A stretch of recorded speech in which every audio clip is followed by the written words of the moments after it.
क्या आपको सही में लगता है कि विज्ञान के आगे इस दुनिया में कुछ भी नहीं है? तो ऐसा क्यों होता है कि कुछ लोग कुछ ऐसी चीज़ों को अनुभव करते हैं जो कि ज़्यादातर लोग नहीं करते हैं? तो ऐसा क्यों हुआ है कि विज्ञान अभी तक फाइंड नहीं कर पाई है कि जब किसी का जन्म होता है तब उसके अंदर पहली सोल, जो पहला प्राण होता है, वो कहाँ से आता है? क्यों कुछ लोगों का ऐसा एक्सपीरियंस होता है जिसके चलते वो अपने पूरे लाइफ टाइम से कमाई किए हुए जो घर होते हैं, घर को छोड़कर चले जाते हैं? क्यों ऐसे हजारों हॉन्टेड केसेस हुए हैं पूरे विश्व भर में? सच्चाई तो यही है कि ये दुनिया मिस्ट्री से भरी हुई है और इसको समझ पाना बहुत ही मुश्किल काम है, ऑलमोस्ट नामुमकिन काम है। आज हम कुछ ऐसे मिस्ट्रीज के बारे में बात करेंगे जो कि इस हॉरर फील्ड से रिलेटेड है। The Taos Hum. New Mexico के कई रेसिडेंट्स ने लास्ट कुछ साल भर से ऐसे आवाज़ों को सुना है, एक लो फ्रीक्वेंसी हम को सुना है जो कि पूरे शहर में सबको सुनाई देती है।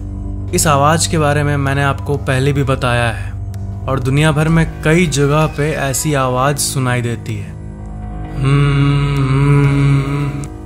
ऐसी लो फ्रीक्वेंसी साउंड्स की घटना दुनिया भर में बढ़ते जा रही है और किसी के पास इसका एक्सप्लेनेशन नहीं है कि ये होता क्यों है।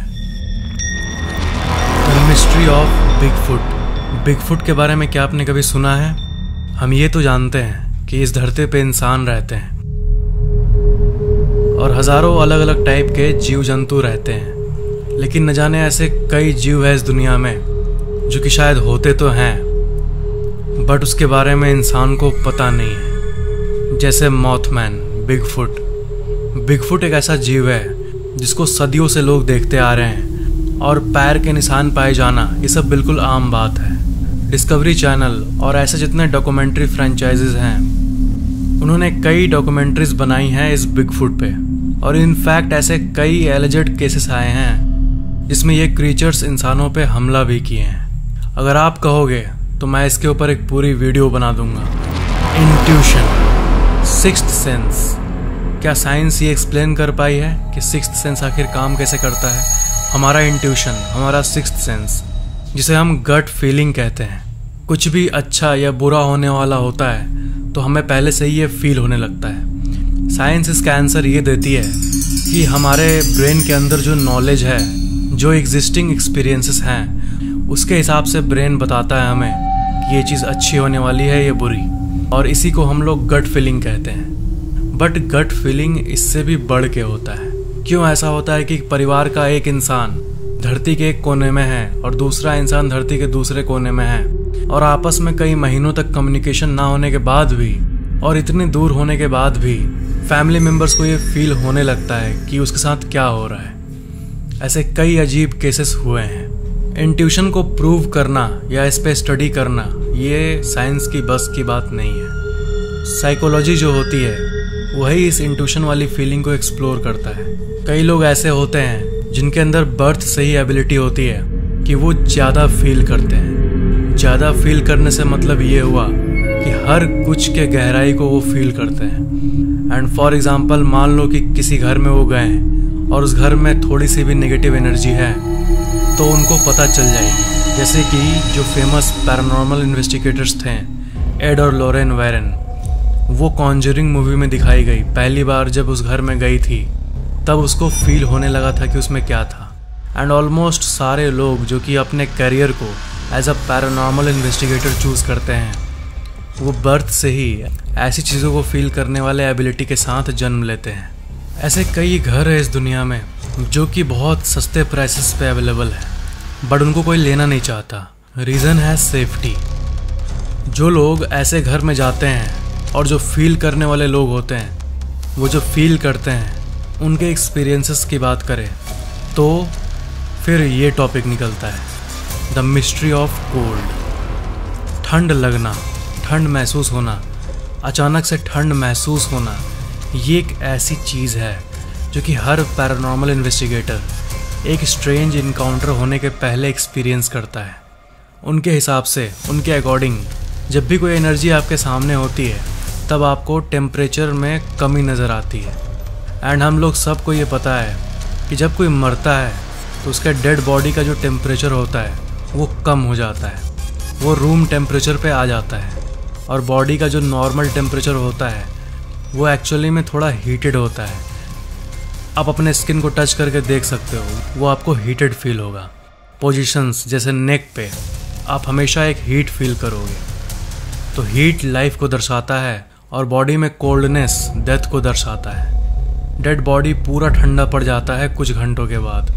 तो अकॉर्डिंग टू पैरानॉर्मल इन्वेस्टिगेटर्स, अगर बहुत गर्म रीजन है एंड EMF मीटर में रीडिंग आए तो ये यूजुअली एक साइन माना जाता है। और अगर कोई पैरानॉर्मल इन्वेस्टिगेटर अपने नए टूल्स को लेके किसी नए घर में एक्सप्लोर करने गया है और उसको ठंड फील हो तो ये यूजुअली एक साइन माना जाता है कि कोई ना कोई एनर्जी आपके पास है। The placebo effect. Placebo effect उस इफेक्ट को कहते हैं जिसमें जो आप सोचते हो वो होने लगता है। जैसे कि प्लेसिबो स्लीप के बारे में मैंने आपको बताया था। अगर किसी को एडिक्वेट अमाउंट ऑफ स्लीप नहीं मिला है बट फिर भी वो यकीन करे, बट फिर भी वो ये सोचने लगे अपने मन में और यकीन करे कि हाँ मुझे स्लीप मिल गया है, तो फिर एक्चुअली में उसके ब्रेन के केमिकल्स बैलेंस होने लगते हैं। क्या आपको पता है कि जो पैरासीटामोल दवाई है, साइंटिस्ट्स को पूरी तरह से पता नहीं है कि पैरासीटामोल आखिर काम कैसे करता है। कुछ ये कहते हैं कि वो इन्फ्लेमेशन और पेन पे असर करता है, तो कुछ ये कहते हैं कि वो ब्रेन और स्पाइनल कॉर्ड में मौजूद न्यूरोट्रांसमिशन में इन्वॉल्व है। ये एक ऐसी दवाई है जो कि बहुत कॉमन है और आपने भी इसे लाइफ में एक न एक बार ज़रूर यूज़ किया होगा। बट ये काफ़ी अजीब सुनने में लगता है कि साइंटिस्ट्स को नहीं पता कि ये एग्जैक्टली काम कैसे करता है। The dancing forest of Russia, nick name है डांसिंग फॉरेस्ट। इसका असल नाम है कैलिनिनग्राड। उस जगह पे ऐसे पेड़ मौजूद है जो कि ऐसे टेढ़े मेढ़े हैं। 1960 में मिस्टीरियसली किसी ने इसे प्लांट किया था। वो इकलौते ऐसे ट्री के स्पीसीज हैं जो कि ऐसे दिखते हैं। बर्ड का माइग्रेशन। बर्ड जो है उनके पास गूगल मैप्स नहीं होता है जिस तरह इंसानों के पास होता है, बट फिर भी वो हज़ारों और कुछ कुछ केस में 10,000 से ऊपर किलोमीटर ट्रैवल करते हैं, सफ़र करते हैं और माइग्रेट करते हैं बिना किसी गाइडेंस के। कुछ कहते हैं कि वो मैग्नेटिक फील्ड को रीड करके माइग्रेट करते हैं, तो कोई साइंटिस्ट्स अलग अलग थ्योरीज कहते हैं, बट किसी को नहीं पता कि एग्जैक्टली वो कर कैसे लेते हैं ये। Existential truth. देखो, साइंस जो है वो बहुत ही एक डीप सी चीज़ है। वो ऐसी चीज़ है जो कि ऐसे चीज़ों को एक्सप्लोर करती है जो कि बहुत अजीब होती है। जैसे फॉर एग्ज़ाम्पल, ये जो दुनिया आप देख रहे हो, क्या ऐसा संभव है कि आपका ब्रेन एक जार में रखा हुआ है और आपको बस मैनिपुलेट किया जा रहा है ये सोचने पे कि आप ये लाइफ जी रहे हो, बट सिर्फ आपका ब्रेन एक जार में बंद है और सिर्फ थॉट्स के चलते आपको ये रियल लग रहा है। या फिर साइंस ये भी नहीं प्रूव कर सकता है कि मे बी ये वर्ल्ड 5 मिनट पहले ही बना है और एज का अपीयरेंस और फेक मेमोरीज आपके अंदर जस्ट आए हैं जो कि आपको ऐसा फील करा रहे हैं कि आप इतने टाइम से यहाँ रह रहे हो, बट स्टिल ये हमारा रैशनल डिसीजन होता है। इससे हम ये बिलीव करते हैं कि हाँ, हमारे मेमोरीज ट्रू है और ये वर्ल्ड रियल है। बट ऐसा कोई डिस्प्रूव नहीं कर सकता है या फिर प्रूव कर सकता है कि ये 5 मिनट पहले बना। और जो आपके मन में जो थॉट्स हैं कि हाँ मैं लास्ट 15, 20, 18, 25 साल से जी रहा हूँ, वो बस एक थॉट है जो कि आपको ऐसा फील करा रहा है। बट मे बी इस यूनिवर्स का लेंथ जस्ट 1 सेकेंड है और हर 1 सेकेंड एक नॉवेल सेकेंड होता है। मे बी टाइम एग्जिस्ट नहीं करता है। ये सब दिमाग चकराने वाली ऐसी चीज़ें हैं जिसके ऊपर थॉट का फोकस देने पर लगता है कि ये आखिर कैसे हो सकता है। बट हाँ, ये वर्थ थिंकिंग है एक ना एक बार। ऐसी और मिस्ट्री वीडियोस के लिए नीचे कमेंट ज़रूर करना और वीडियो कैसा लगा नीचे कमेंट ज़रूर करना। वीडियो को लाइक ज़रूर करना और शेयर भी कर देना और चैनल को सब्सक्राइब करके बेल आइकन ज़रूर ऑन कर लेना। Thank you so much for watching this video.